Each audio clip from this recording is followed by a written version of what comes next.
Assalamualaikum warahmatullahi wabarakatuh. Halo semuanya, kembali lagi bersama aku, Rana Saliha, mahasiswi Prodi Tasawuf dan Psikoterapi, Fakultas Usuluddin dan Filsafat UINSA.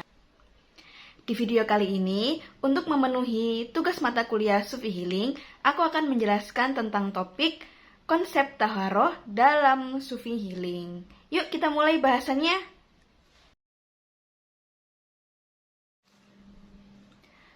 Nah, seperti yang kita tahu, toharo itu adalah salah satu kegiatan yang sangat penting bagi umat manusia sebelum mulai beribadah. Bahkan di kitab-kitab fikih yang awal, pembahasan awalnya tuh selalu mengenai tentang toharo. Toharo sendiri menurut tasawuf atau secara pemahaman sufistiknya itu memiliki dua makna. Kalau toharo sendiri secara bahasa itu kan bermakna suci dari berbagai hadas dan kotoran. Nah, kalau menurut sufistik atau tasawuf ini, toharo itu memiliki dua makna, yaitu suci secara lahiriah dan batiniah. Kalau secara lahiriah kita sudah tahu kalau menggunakan bersuci, menggunakan air, pasir, dan sebagainya itu bertujuan untuk membersihkan kotoran di badan. Namun, toharo juga bisa bermakna suci dalam artian suci hatinya, bersih hatinya dari segala kotoran duniawi seperti iri, dengki, boros, dan semacamnya. Sebagaimana dalam firman Allah yang telah disebutkan oleh firman Allah dalam bagian akhir surat Al-Baqarah ayat 222, Bismillahirrahmanirrahim, Innallaha yuhibbut tawwabina wa yuhibbul mutatahhirin. Dan sesungguhnya Allah sangat menyukai orang-orang yang suka bertaubat dan selalu menyucikan diri. Nah, menyucikan diri ini teman-teman bisa dimaknai sebagai toharoh secara batiniah. Nah, untuk mencapai kesucian diri atau toharoh secara batiniah ini, kita bisa mendapatkannya melalui tazkiyatun nafs. Seperti apa itu cara-caranya? Kalau teman-teman pernah dengar, dalam tazkiyatun nafs sering disebutkan 3 poin utama, yakni takholi, tahali, dan tajali untuk mencapai tingkat kesucian hati dan selalu terhubung kepada Yang Maha Kuasa, yakni Allah Subhanahu wa Ta'ala. Nah, fokus ke poin pertama yakni takholi. Dalam takholi sendiri kita itu harus menyucikan diri dari berbagai kecintaan pada duniawi, lalu hal-hal yang negatif dan sebagainya. Nah, gimana sih cara untuk memulainya atau bagaimana sih cara untuk memulai takholi ini? Aku ada beberapa poin yang bisa digunakan, yakni yang pertama yakni tauhid. Dibutuhkan motivasi dan keinginan yang besar untuk menjauhkan diri kita dari hasrat-hasrat dan godaan keduniawian. Oleh karena itu, dengan tauhid, kita memiliki motivasi kepada siapa, untuk siapa kita melakukan ini, kenapa kok kita harus melatih hasrat kita harus melawan godaan, kenapa kok hati kita harus suci. Itu semata-mata hanya karena kita ingin mendekatkan diri kepada pencipta kita, yaitu Allah Subhanahu wa Ta'ala. Salah satunya adalah dengan kita mengenali diri sendiri, karena barang siapa yang mengenali diri sendiri maka ia akan mengenali Tuhannya. Dan jangan lupa kita niatkan berbuat baik dan beramal baik dan semacamnya untuk mencapai ridhonya. Dan yang kedua adalah sholat. Sebagai tiang agama dan juga salah satu indikator penyucian jiwa, seseorang yang khusyuk dalam sholat adalah orang-orang yang mampu melawan ego, pikiran-pikiran yang bisa mengganggu kekhusyuan sholat, dan sebagainya, karena mereka fokus untuk menghambakan diri, menyucikan diri, mencari pengampunan pada Allah Subhanahu wa Ta'ala. Dan dalam sholat, setiap gerakan dan lantunan seperti Al-Fatihah, gerakan ruku dan sujud, semuanya bermakna dan bertujuan untuk memuji serta mengagungkan Yang Maha Kuasa.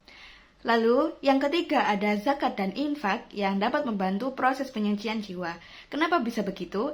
Karena dengan berzakat dan infak, sesuai dengan kemampuan, kita bisa mengetahui ukuran kebutuhan kita dan menyisakan sisanya untuk orang yang lebih membutuhkan daripada kita. Lalu, dengan berzakat dan infak tanpa ada niatan riya dan sebagainya, kita berhasil mengalahkan rasa tamak dan kikir yang ada dalam diri kita. Yang keempat adalah ibadah puasa. Kalau ingin ibadah puasa kita menjadi lebih baik dan dari yang sebelumnya, maka kita nggak cukup dengan hanya menahan lapar ataupun haus, tapi kita juga harus mengontrol emosi negatif kita yang berlebihan. Juga kita harus mengontrol interaksi kita dengan lawan jenis, menjaga pandangan kita, dan mengganti kegiatan-kegiatan yang dirasa tidak manfaat dan sebagainya dengan amalan-amalan yang baik seperti berzikir atau mengerjakan salat sunnah, membantu sesama, atau hanya sekedar mengaji. Dengan begitu, keinginan untuk memiliki jiwa yang bersih dan suci insya Allah akan terrealisasikan. Yang kelima adalah dengan berzikir.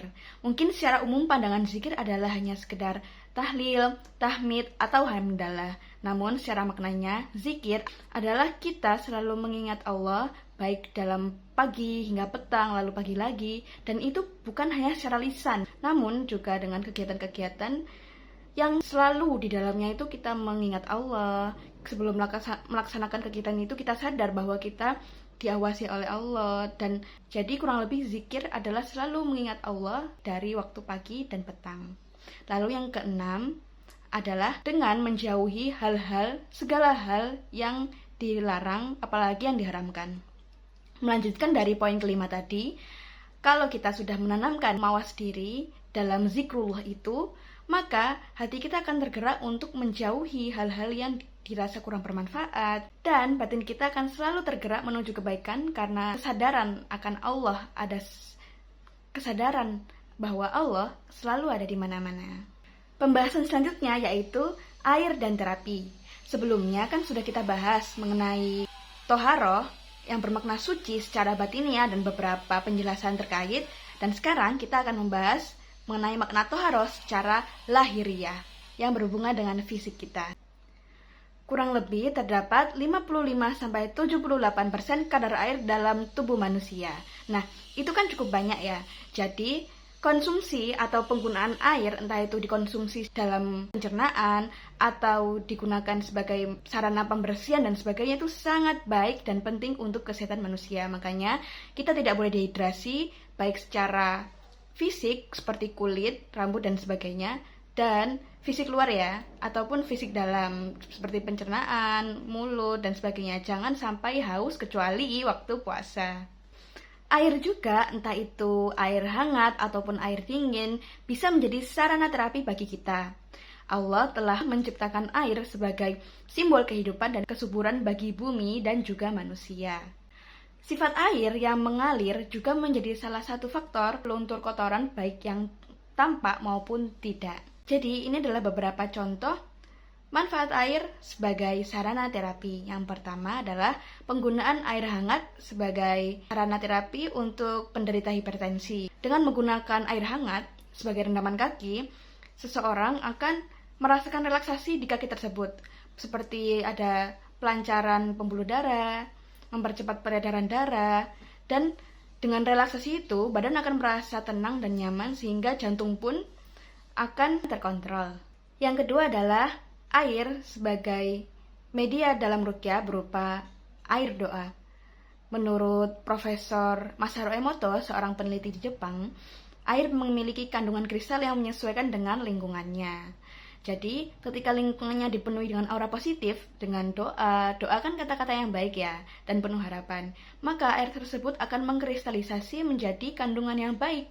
Dan ketika dikonsumsi, tubuh pun akan terbawa oleh kandungan kristalisasi yang baik tersebut. Begitupun yang sebaliknya, air yang terkontaminasi oleh kata-kata yang kotor, maka kristalisasinya akan jelek dan buruk rupa. Nah, itu juga bisa memengaruhi kandungan air tersebut, apalagi kalau dikonsumsi, meskipun tidak langsung ya, tapi tergantung dengan sugesti orang tersebut.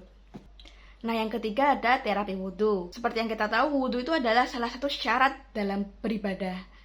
Seperti ketika kita ingin beribadah dan membersihkan hadas kecil atau memiliki hadas kecil, maka wudhu adalah salah satu cara, wudhu dengan air adalah salah satu cara untuk membersihkannya. Wudhu bukan cuma sekedar kegiatan, namun juga bisa digunakan sebagai terapi, karena pada dasarnya doa wudhu dan kegiatan-kegiatan wudhu itu memiliki makna tersendiri yang baik untuk kesehatan kita. Nah, seperti apa penjelasannya lebih lanjut? Akan kita lanjut di next slide. Wudhu berasal dari kata wadoa yang berarti proses penyucian diri dari hadas kecil dengan cara membasuh atau menggosok beberapa atau bagian anggota tubuh tertentu. Secara sofistik, wudhu bukan hanya sebagai membasuh atau membersihkan anggota badan dari hadas-hadas tersebut, namun memiliki makna agar kita fokus dalam beribadah. Juga beberapa anggota yang kita basuh memiliki makna sofistik dalam berwudu. Anggota-anggota yang kita basuh itu memiliki makna melindungi dari godaan syaitan ketika beribadah, seperti ketika kita membasuh wajah yang itu mencakup mulut, ada membasuh berkumur-kumur ya, basuh mata juga, itu agar ketika beribadah kita fokus dan mata kita tidak melihat hal-hal yang tidak diinginkan. Lalu kepada telinga, kita juga berdoa agar telinga kita tidak mendengar hal-hal yang tidak diinginkan selama beribadah. Jadi fokus pada suara-suara lantunan ayat Quran. Lalu ketika membasuh kaki, kita selalu berharap bahwa kaki kita selalu dibimbing dan berjalan pada jalan kebenaran. Nah, seperti yang saya tuliskan, perintah wudhu bukan hanya semata-mata sebagai penghilang hadas kecil saja, namun sebagai manifestasi agar kita fokus pada kegiatan ibadah kita. Nah, ini ada beberapa manfaat wudhu terhadap anggota-anggota badan yang dibasuh. Yang pertama adalah sirkulasi darah. Dapat melancarkan dan mempercepat aliran darah sehingga mengurangi risiko atau kambuhnya penyakit hipertensi seseorang. Lalu yang kedua ada tangan. Seperti yang kita tahu, tangan ini kita lakukan untuk berbagai macam kegiatan, entah itu bersih atau kotor. Namun dengan berwudu, kita pastikan untuk membasuh telapak tangan kita dengan baik dan membasuh sela-sela jemari dan kuku. Dan itu akan membantu kita untuk membersihkan kotoran, bakteri, serta membantu regenerasi sel kulit yang baru. Lalu yang ketiga adalah dengan berkumur, yang dapat membantu membersihkan gusi dan gigi kita dari kuman. Juga membantu untuk menyegarkan mulut kita yang merasa kering dan sebagainya. Jadi memang ada beberapa orang yang lebih suka menghirup air wudhu kemudian dikeluarkan, atau benar-benar memasukkan tangan ke dalam lubang hidung untuk membersihkan lubang hidung dari kotoran-kotoran yang menempel di bulu-bulunya. Dan juga memastikan agar kotoran dalam hidung itu tidak mengganggu kegiatan kita waktu beribadah. Yang terakhir adalah mata.